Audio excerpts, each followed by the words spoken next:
আসসালামু আলাইকুম সুপ্রিয় দর্শক। মার্কিন প্রেসিডেন্ট ডোনাল্ড ট্রাম্পের গ্রিনল্যান্ড দখল করে নেওয়ার উদ্যোগকে রাশিয়ার প্রেসিডেন্ট ভ্লাদিমির পুতিন কি সমর্থন করেন? এই প্রশ্ন তৈরি হয়েছে ভ্লাদিমির পুতিনের সাম্প্রতিক একটি বক্তৃতার পরে। সে বক্তৃতাতে তিনি বলেছেন যে আমেরিকার নতুন প্রশাসন গ্রিনল্যান্ড নিয়ে যে কথাগুলো বলছে এগুলো তাদের ফাঁকা বলি নয়, এবং তিনি বলছেন যে যেসব কথা ডোনাল্ড ট্রাম্প বলছেন সেগুলো অযৌক্তিক কিছু নয়। ডোনাল্ড ট্রাম্পের বক্তব্যকে যদি তিনি অযৌক্তিক না বলেন এবং ডোনাল্ড ট্রাম্পের বক্তব্যকে যদি তিনি ফাঁকা বলি না বলেন, তাহলে তো একটা বড় দেশ হিসেবে তিনি তার প্রতিবাদ করতে পারেন, কিন্তু তিনি তো তার প্রতিবাদও করছেন না। তার মানে কি তিনি ডোনাল্ড ট্রাম্পকে সহযোগিতা করছেন? এরকম যদি ভাবা যায় তাহলে আরো একটি বড় প্রশ্ন সামনে চলে আসে। সেটা হলো যে ডোনাল্ড ট্রাম্প এবং ভ্লাদিমির পুতিন অর্থাৎ যুক্তরাষ্ট্র এবং রাশিয়া সম্মিলিতভাবে কি আর্কটিক অঞ্চলে বা গ্রিনল্যান্ডে তাদের নিজেদের স্বার্থ রক্ষা করতে যাচ্ছে? এবং সেই স্বার্থের অপর নাম হলো খনিজ আহরণ করা। আপনারা জানেন সুপ্রিয় দর্শক যে গ্রিনল্যান্ড একটা খনিজের ভান্ডার, এবং বরফের বিশাল বিশাল হিমবাহগুলো এখন জলবায়ুর বিরূপ প্রভাবের ফলে গলে যাচ্ছে এবং সমুদ্রে তাদের জাহাজগুলো যাওয়া সহজ হয়ে যাচ্ছে এবং খনিজ সেখান থেকে সংগ্রহ করার কাজটিও সহজ হয়ে যাচ্ছে। ফলে সেখানে বড় বড় দেশগুলো এই যেমন যুক্তরাষ্ট্র, চীন, রাশিয়া, তাদের সবারই নজর পড়েছে গ্রিনল্যান্ডের দিকে।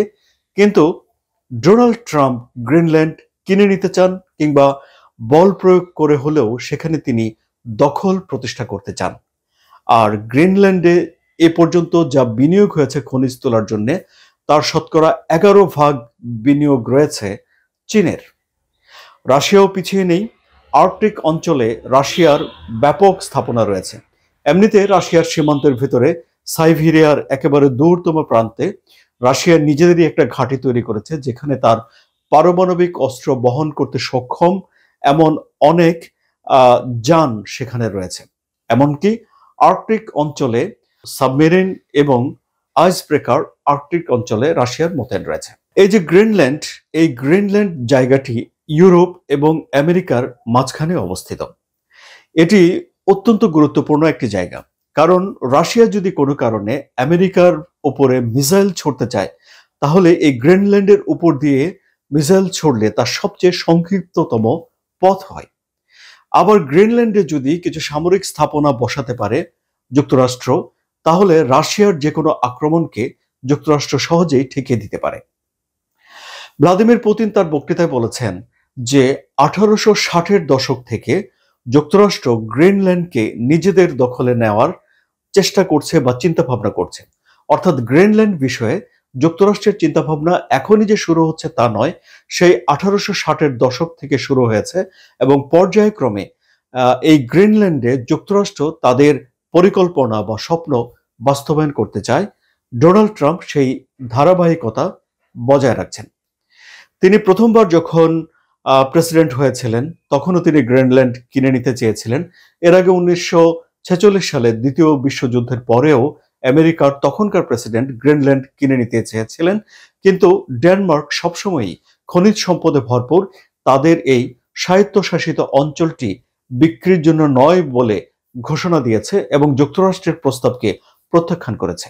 এখন অবশ্য গ্রিনল্যান্ডের নেতারা বলছেন যে তারা ডেনমার্কেরও অংশ হতে চান না, তারা যুক্তরাষ্ট্রেরও অংশ হতে চান না, তারা গ্রিনল্যান্ডের অধিবাসী হয়েই থাকতে চান, অর্থাৎ তারা স্বাধীনতা চান। এই গ্রিনল্যান্ডে যুক্তরাষ্ট্রের যে অ্যাক্সেস একেবারে নেই তা নয়, কিন্তু সেখানে যুক্তরাষ্ট্রের একটা ঘাঁটি রয়েছে, যে ঘাঁটিতে পারমাণবিক স্থাপনা রয়েছে। ভ্লাদিমির পুতিন বলছেন যে তিনি আর্কটিক অঞ্চলে সামরিক উপস্থিতি বাড়াতে চান এবং আর্কটিক অঞ্চলে যে জিও পলিটিক্যাল কম্পিটিশন রয়েছে সেখানে তিনি রাশিয়ার নেতৃত্ব প্রতিষ্ঠা করতে চান।